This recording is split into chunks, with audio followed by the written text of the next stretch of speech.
Selain nunggak pajak, kado mobil mewah Harvey Boaz untuk Ulta Sandra Dewi terkuak tak pakai nama istri.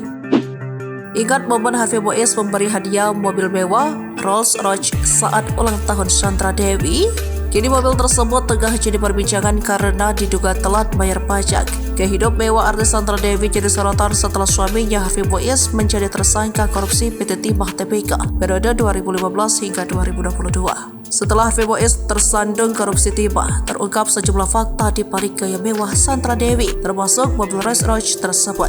Diketahui mobil tersebut merupakan hadiah ulang tahun ke-40 untuk Sandra Dewi dari suaminya Harvey Boaz. Mobil pabrikan Inggris seri Ghost Extended Wheelbase tersebut diproduksi tahun 2013 yang memiliki harga di kisaran 25 miliar rupiah. Bahkan plat mobil mewah tersebut sempat dinamai Sandy dengan aksen warna pink dan font layaknya Barbie. Dari unggahan lainnya, tampak plat nama dari mobil tersebut dan tulisan akronim yang diduga nama dari Sandra Dewi yaitu SDW.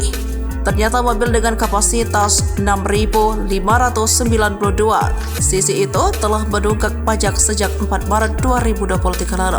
Di sisi lain, pajak kendaraan bermotor pokok yang harus dibayarkan tiap tahunnya mencapai Rp99.886.300. Namun lantaran terlambat bayar, maka denda yang wajib pula dibayar adalah Rp1.995.700. Lalu sumbangan wajib dana kecelakaan lalu lintas jalan pokok yang harus dibayarkan sebesar Rp143.000 dan SBDKLLC denda sejumlah Rp35.000.